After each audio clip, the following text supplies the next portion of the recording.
Yeah, that's it. Start that timer. You got one job. Quiet.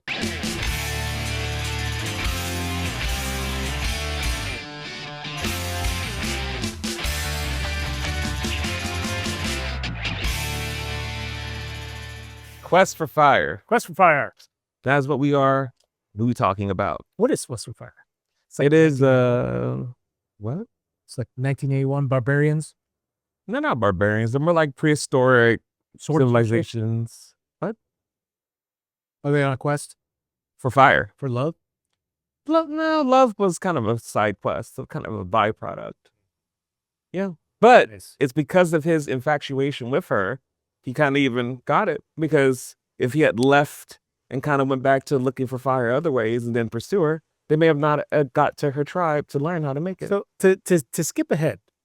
So let me ask you this. Sure. So he's making sweet love from behind with her, right? That's the way his tribe knows how to do. You know, come up from behind. We see that established at the beginning. At the river with the other girls. That's right. When she teaches them how to have, is it mission? Position. Yeah. Is that when he fell in love with her? Maybe. Wait, no, she did that after. So he had already taken her from behind because he didn't get mission until after he got rescued from the overweight women. Yeah. Important questions, important narrative plots here. Yes, we watched Quest for Fire. We watched Quest for Fire. It's like I said, pretty much caveman era, prehistoric humans. There's a bunch of different tribes of them. We follow Ron Perlman's first acting gig where I guess they realized, oh, with that face, he's good for a monkey. He's good for a monkey. He's good for animals. He's good to play Beast and Beauty and the Beast. He's good in all these. He's good to be a demon. But this is where it began. So their tribe gets attacked by another tribe and kind of displaces them. You know, I'd actually looked this up. All these people have names. All these different tribes have names. And all these people have names, but there's no English. No. Zero English in the movie at all. Nope. So you're left not knowing other than Wagaboo. Yeah. You do know Wagaboo are the Neanderthals that attack in the beginning. Yeah. Wagaboo. And there's some other random words that I don't know what they mean or imply. Raka. Yeah, they'll zoom in and it'll be like that one word and then we're just off to the races on the next thing. Yeah. So this movie, you kind of need to pay attention because it's a little hard to follow just because no one says anything. But, what is it? It's just like Instagram attention span kind of stuff going on.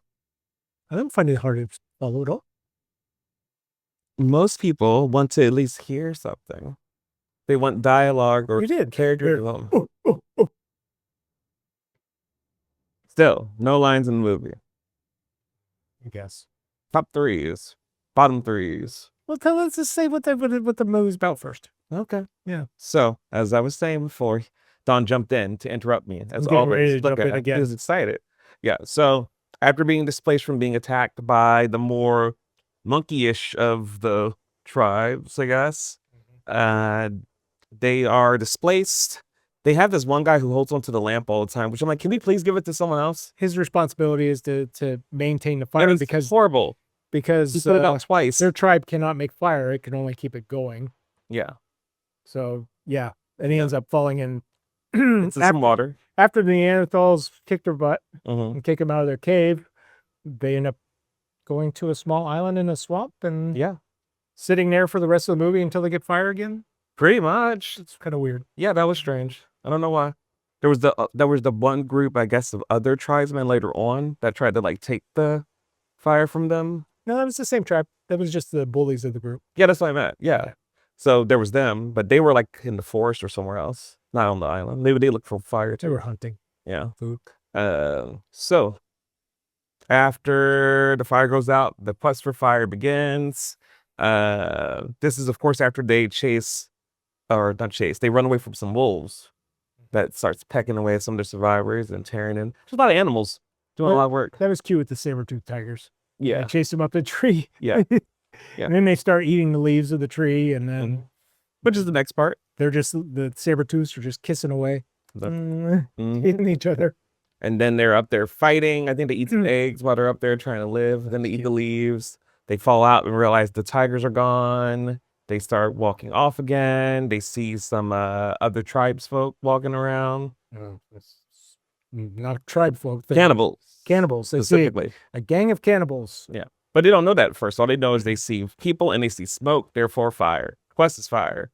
But when they get to the campsite, they start eating some meat and there's a human skull and they're like, ooh, some Yeah. cannibals. But they see them eventually again. They do some distractions to try to get them to get away from So their they fire. steal their fire. Yep. Yeah.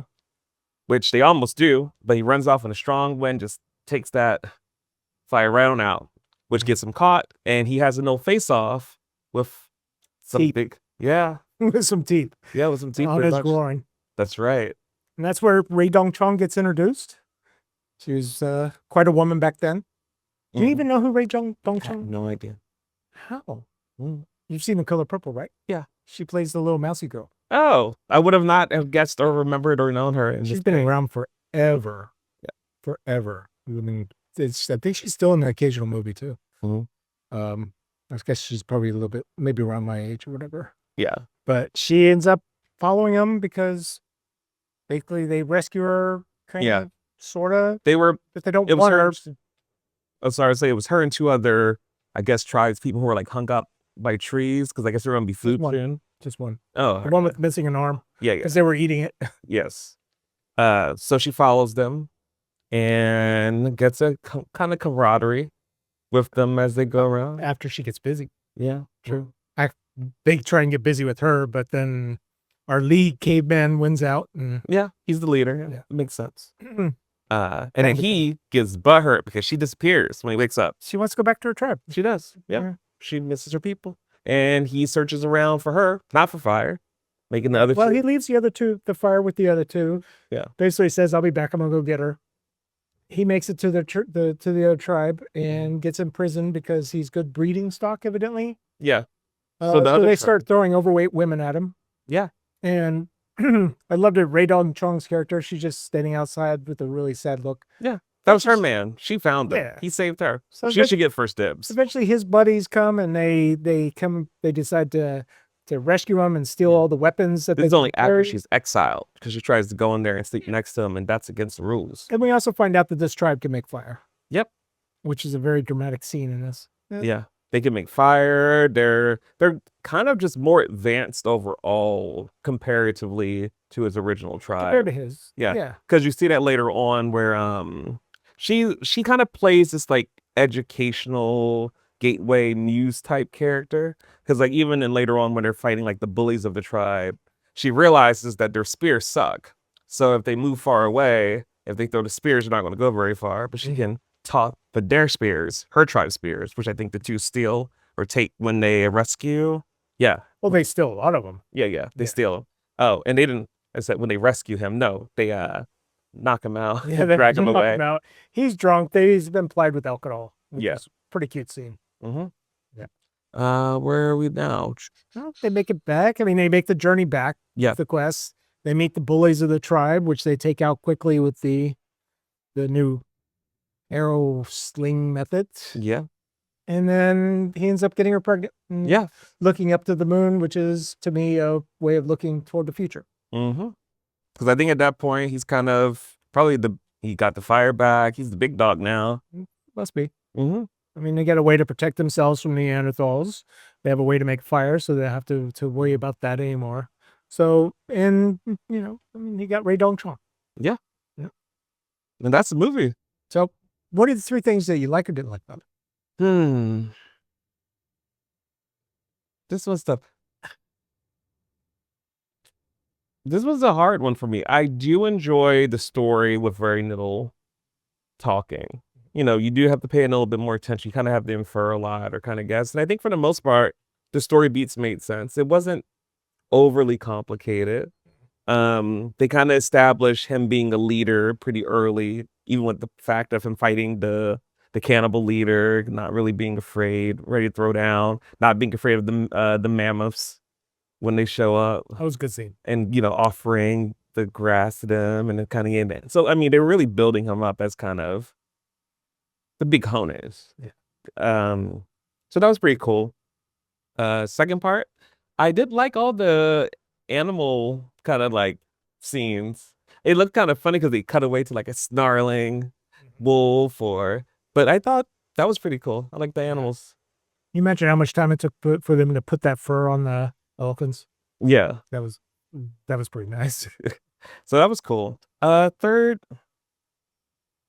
I was trying to think. I mean, it was sort of interesting because I didn't expect this movie to be like this because I don't know anything about it. You just kind of offered it to me. So obviously, well, you don't see, they don't really make modern caveman type movies anymore. No. If they do, they're not this. yeah. I don't know if you've ever seen the 80s Planet of the Cave Bear. Mm-mm. It's not this at all. We'll watch it at some point. You'll be able to tell the difference between what they looked at in 1981 versus 86 or 87 when Planet of the Cave Bear came out. Yeah. Like one's Hollywood and one is made by a French director, Mhm. which is who directed this. Okay. Yeah. So quite a bit difference. Yeah. So that's probably my third point. It told a more well-rounded story than I probably was going to give it credit for what it is and how it looks and the fact that it's a love story. And really what he kind of learned was, love, but just a lot of knowledge, like going to the other tribe and just learning how to make fire, just put a whole different trajectory on. I mean, he even goes back and teaches them. He doesn't quite know how to do it. And that's kind of where she comes in as the Another little great scene. guide. Yeah. Yeah. So, yeah, that's my three. All right. Well, my three is definitely it's different than anything else out there. Mhm. It's a unique film, Big time. and while it's not historically accurate, Mhm. because obviously we don't know what it was like back then. Nope. We can only guess, based on records. But I thought they did a pretty good job of keeping it together and not making it just one of the usual forgettable, because there's been a lot of caveman movies, but usually they're not anything of this kind of quality No. or seriousness. This took the subject matter serious. Yeah. Even though there's jokes in it, there's some funny Mhm. stuff, and they learn humor. Yeah, at from one her. point as well. She teaches them a lot. So I guess it's quest for knowledge rather than just Mhm. quest for fire. Yeah. So I do like that. It's unique. Two, the acting. You can see that they actually studied how to move like this for a couple months prior to filming, and it pays off Mhm. because the way they walk, the differences between this tribe and that. Yeah. I love that. I mean, it goes back to detail, and maybe this is because it's 1981 and 2025. Detail doesn't seem to matter in movies anymore. No, actually, the less detail, the more subtext it has. This has detail all the way through. Every single thing, from what they're wearing to the weapons that they have to the different colors of the tribe, the different headsets, the different, like you said, animals. How they operate around the other tribes. One tribe eats you, the other one wants to bring you in. If you're a hot dude, you're getting busy. Yeah. Well, they need taller people because there wasn't a lot of tall people in that Yeah. in that swamp tribe. Mm-hmm. But I love it. Detail, a lot of detail. Number three, I would say pacing's great. This movie is paced really well. There's no dialogue other than the ones that they came up with, and I read that they came up with 160 distinct words, and they used a Canadian tribe, a variation of their language, to help develop it. Oh, So wow. they took the language seriously. So there's actually dialogue in this, but it's nothing that we can understand. For a movie that has absolutely no words that we can understand, and not even beyond a foreign-made movie, it's paced well. I don't get bored with it at all in any way. I mean, and I've watched this since 1981. Not every year, obviously, I mean, 10 years, whatever. A decade will go by since I watched it, but it still holds up, and I'm still not tired of it. So, bravo, to, who's the director on this? Inspired by blah, blah, blah.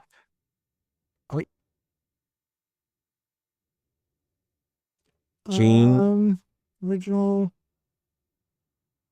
Jean-Jacques. Yep. Arnaud. Not. Oh, the Name of the Rose. Name of the Rose and the Bear. We should watch the Bear too. All right. Sounds good. That was Love a the Name of the Rose. big one. Yeah. Also, saying that, I can see it. I can see kind of a little bit of his style and the way he goes about things. And he must carry a team of historians around with him to try and figure out how people lived different. 1,000 years ago or 10,000 years ago. Yeah. That's a level of care to the interesting. detail that's important, and that helps sell everything. Because the more you know about this stuff, the easier it is to write, because there would be common sense steps for the characters to take and how they explore. So it just makes it better when you know more about it. Yeah. No, I liked it. Did you have, I mean, you've already talked about the animals, you like that, but was there a scene that you enjoyed the most, or a couple of scenes that were standout? I mean, the makeup was great. Yeah. In this, I liked it when the fat chick got on her knees. That's a standout scene. That is funny. That was really funny. Oh gosh. Then you get the whole the elder station. Yeah. Yeah. Oh gosh. I did like the part where what's his face gets hit in the head. Yeah, and they laugh, and that kind of like understanding, oh, this is what humor is. This is what it means to have fun and enjoy yourself. Brought by Rae Dawn Chong. Mm-hmm. You know, her character, her name's on here, but I don't, let's see.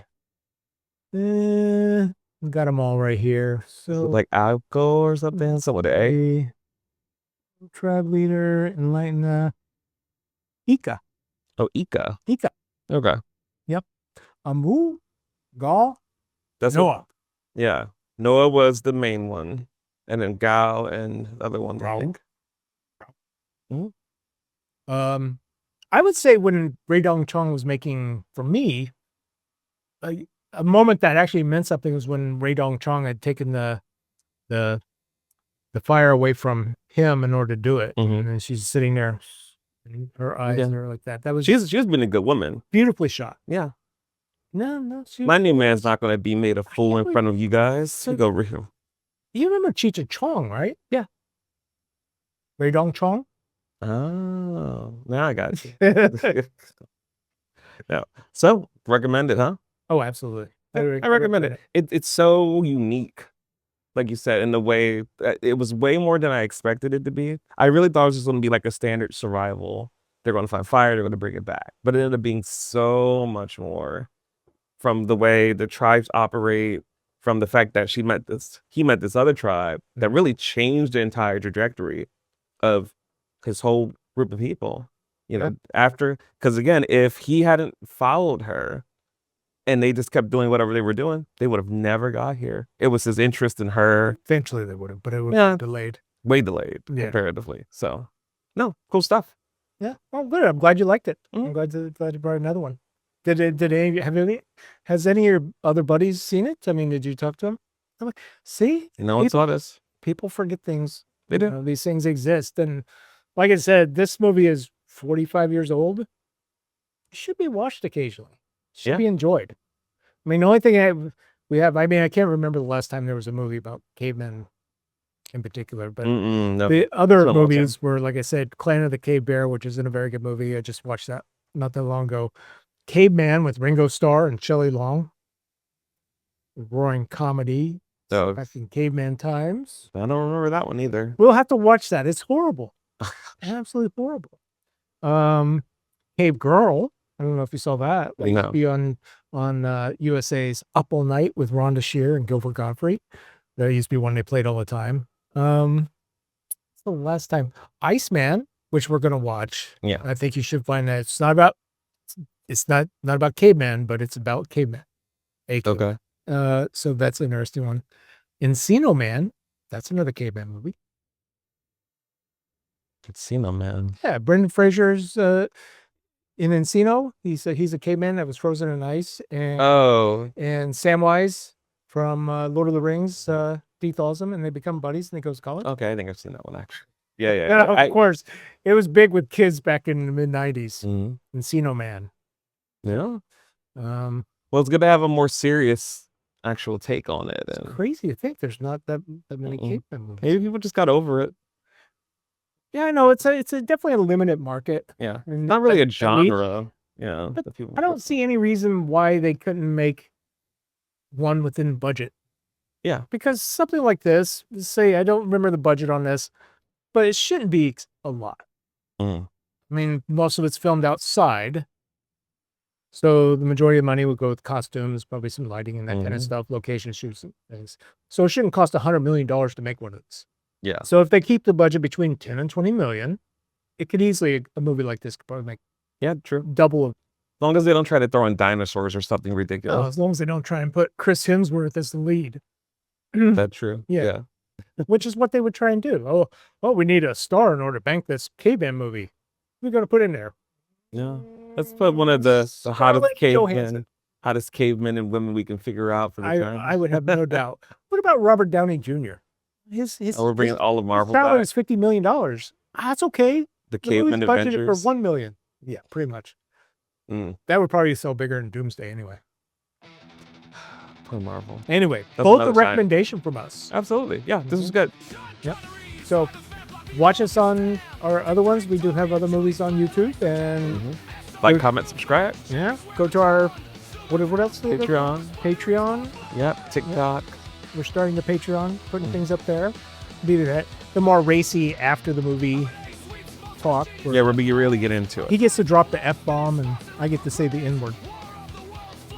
You see, he was waiting for that one. Nutella. Delicious. It's not delicious, is it? Nutella? I hate Nutella. Why? What's all with Sugar nut. It's all sugar. Okay, I guess. It's not even Nutella anymore. I haven't had it recently. I used to like it. Why don't you just put some sugar and some $2.99 peanut butter? Same thing. All right. A little maple syrup. Yeah. I'll do that. I used to. Anyway, guys. Thanks for watching. Out of here. Bye. Bye-bye.